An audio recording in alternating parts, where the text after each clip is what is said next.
So many people, when they're talking about this play or they're talking about this material, they want to reduce it even further to did he or didn't he, or who's right, who's wrong, who's right, who's wrong. And what's so interesting about Philip's work is that you'll never, ever, ever be able to pin him down, because his interest in human beings, their contradictions, the things that don't mesh, is so deep. And as an actor, to play with and to be stimulated by that is just really thrilling.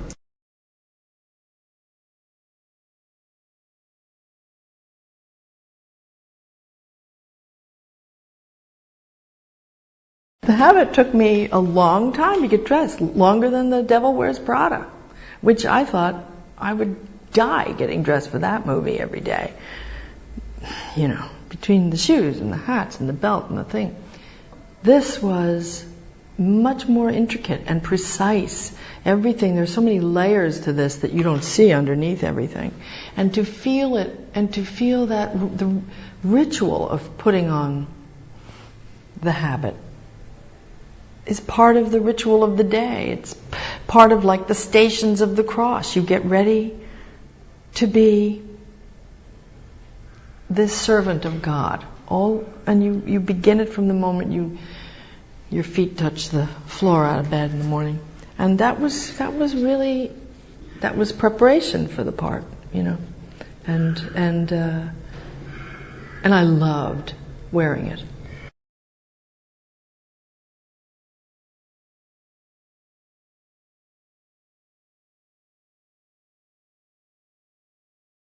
Well, I think it's about the quality of mercy and really understanding that in human affairs. It's about a young nun who's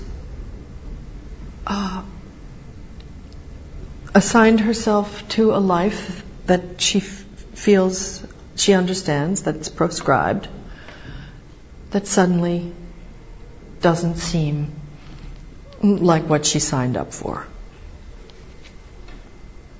And it's all through her eyes, and it's played out through these different personalities that are that come into it. Philip, Viola, the children, and me.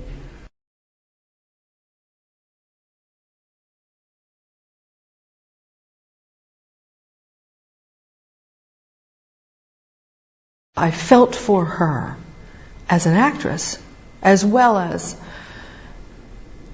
a nun, as a mother superior who is pretty sure that if I take this to the parent will understand and join me, as difficult as it's going to be, in going after this person who's done a bad thing. And she defies every one of my expectations. And there's so many things in that.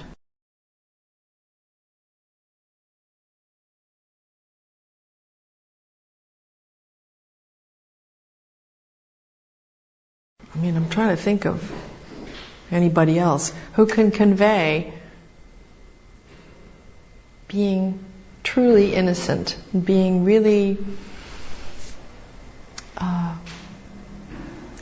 the untrammeled snow. She can do that. And even people who are much younger are much more knowing.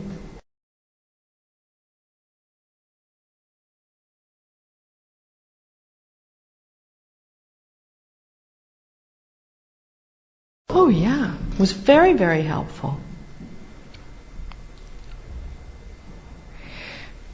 Because coupled with the great capability that I felt came from them was their sense, and they're very forthcoming in talking about where they stood in the hierarchy of things within the church. They were very, very much second tier to the priests and the male hierarchy of the church. It was something that they accepted.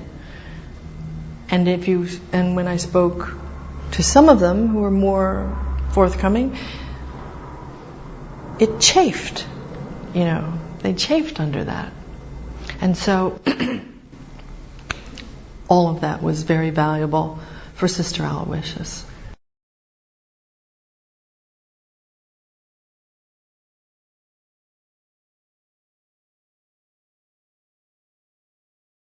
It was a living organism, and John always felt that he had the opportunity to come in and pare it down, distill it to its strongest incarnation.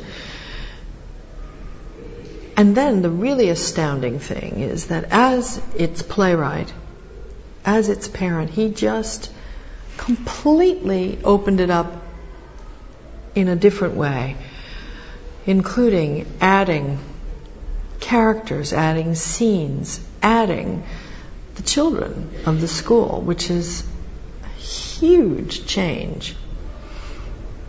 So it's not just simply opening up a play to, exterior shots of the river.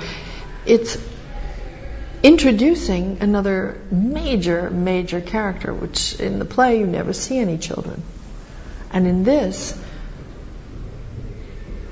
they are so important, central. They're the fulcrum of all events. Goes right to this little innocent group of kids in the center. Amazing and brave of him to do this.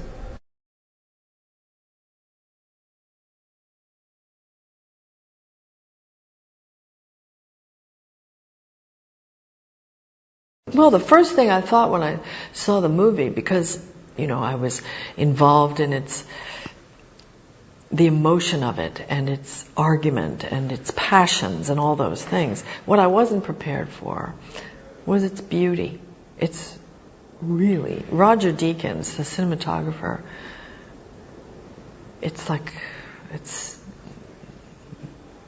dare I say, it's like art. It's great. It's moving art. It's beautiful. And that was a surprise. Even this old dragon that I'm playing, in these settings, there's something iconic about it. It's just really wonderful. So that was a surprise. And also how funny it was. I was surprised at that.